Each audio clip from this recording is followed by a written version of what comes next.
Last class में हमने किया था two commodity case, consumer's equilibrium, utility analysis. Consumer if consuming two commodities is said to be in equilibrium when mux upon px is equal to muy upon py is equal to mum. That is the ratio of the additional utility and the price of one good is equal to the ratio of additional utility and the price of the other. Condition clear है? Mux upon px is equal to muy upon py. What happens when mux upon px is greater than muy upon py? इसका मतलब satisfaction per rupee from good x is more than the satisfaction per rupee from good y. So satisfaction per rupee from good x is more than the satisfaction per rupee from good y.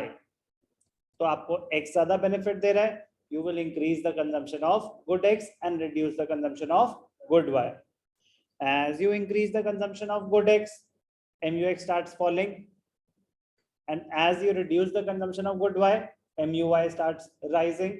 तो जो gap था because of mux upon px being greater than muy upon py, वो कम होना शुरू हो जाएगा. You will continue to consume more of x and less of y till the time mux upon px becomes equal to muy upon py. Condition 1. Condition 2 थी mu must fall as we consume more and more of a commodity. So basically law of DMU must operate.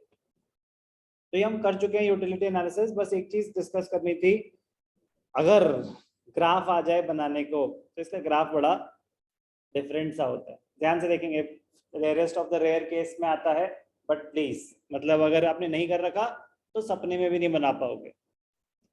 तो ध्यान से देखना, single commodity में क्या था, price line थी, falling MU था, जहां MU X is equal to P X है, वो इक्विलिब्रियम हो गया था वन कमोडिटी में.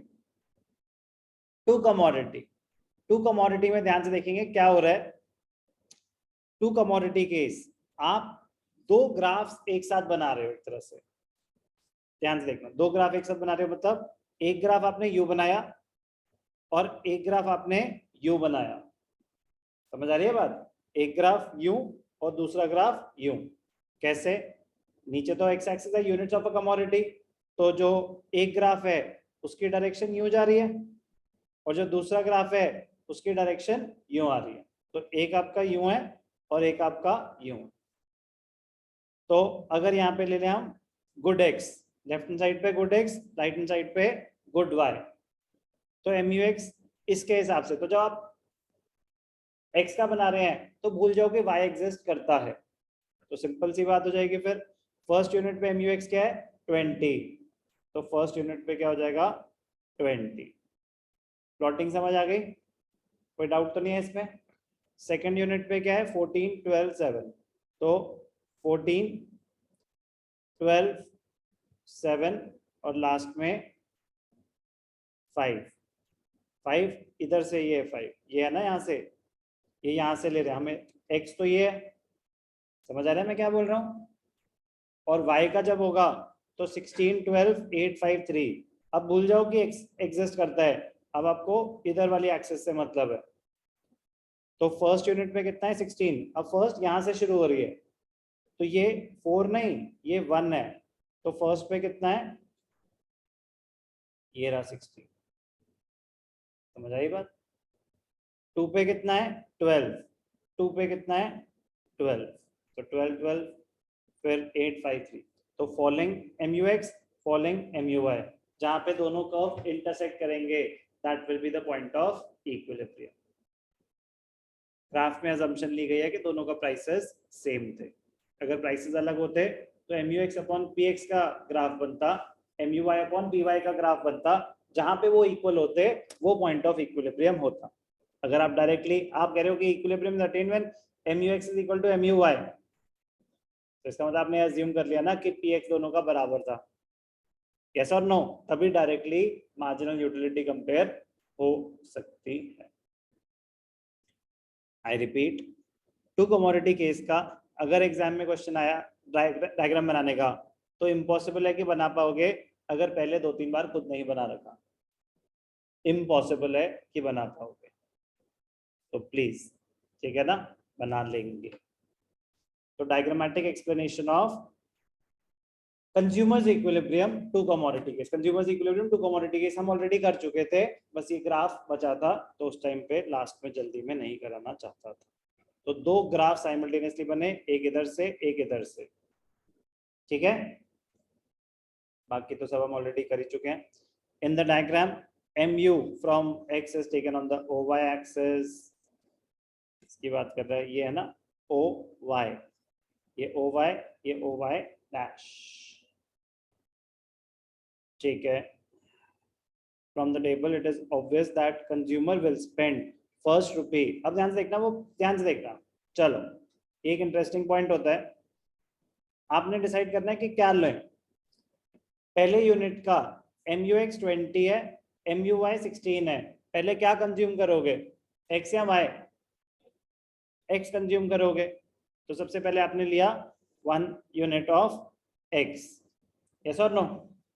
फिर एक और यूनिट लेनी थी। अब अगर सेकंड यूनिट ऑफ x लेते हो तो 14, और फर्स्ट यूनिट ऑफ y लेते हो तो 16, क्या लोगे?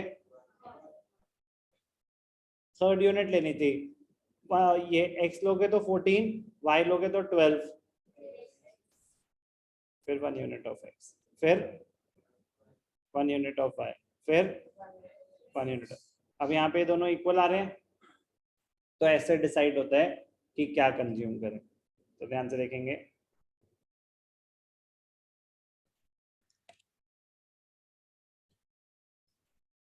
it is obvious that the consumer will spend first rupee on good X, क्योंकि उसको ज्यादा मिल रही थी additional satisfaction. The second rupee will be spent on good Y to get utility of 16 utils. To reach equilibrium, consumer should purchase that combination of both the goods when marginal utility of last rupee spent. तो ऐसे read करते हैं इसको, marginal utility per rupee spent on good X should be equal to marginal utility per rupee spent on good Y. It is read as marginal utility of last rupee spent on good X should be equal to the marginal utility of last rupee spent on good Y. Law को पढ़ने का तरीका है, तरीका कैसा तरीका है, ध्यान से देखना क्या कहना चाहते हैं। अगर कोई चीज थी 5 रुपए की, कोई चीज थी 5 रुपए की, तो आप उस पर 1 रुपए खर्च कर रहे हो या 5 रुपए? 5 ही खर्च करोगे ना। आप कैलकुलेट करते हो पर रुपी सेटिस्फैक्शन, क्योंकि एक थी 5 रुपए की, एक थी 10 रुपए की, तो आपको क्या निकालना पड़ता है, MUX अपॉन PX, तो फिर तो पर रुपी सेटिस्फैक्शन आती है। ऐसी जब MUY अपॉन PY निकालते हैं तो पर रुपी सेटिस्फैक्शन फ्रॉम गुड वाई निकालते हैं, तो वो तो पर रुपी होती है ना। तो when I say the last rupee spent on good X should be equal to the last rupee spent on good Y, इसका मतलब एक तो उसके बाद उस पर और नहीं खर्च होगा, दूसरा उस चीज पे 10 रुपए, अगर एक कमोडिटी था तो उस पर 10 रुपए खर्च हुए होंगे ना, तो जो लास्ट 10th रुपी था उसको कंपेयर किया जा रहा है उसके लास्ट रुपी का मतलब होता है कि जो उस यूनिट का लास्ट पैसा आपने उस पे स्पेंड करा है उसके बाद और नहीं लोगे वो, कंपेयर टू दूसरे का भी लास्ट रुपी स्पेंट है उसके बाद वो और नहीं लोगे। लास्ट रुपी स्पेंट इसलिए बोलते हैं क्योंकि हम पर रुपी सेटिस्फैक्शन को कंपेयर कर रहे हैं।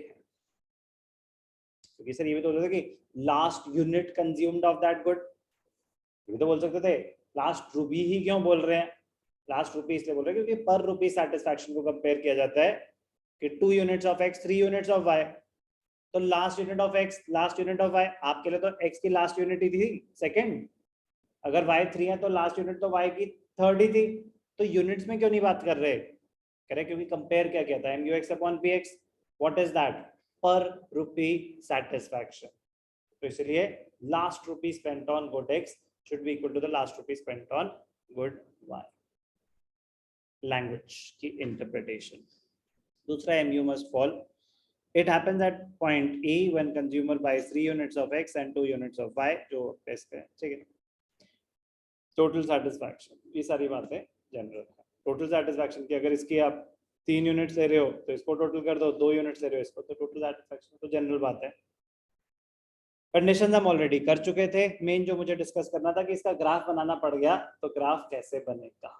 सो just be careful, two commodity case में ग्राफ कैसे बनेगा।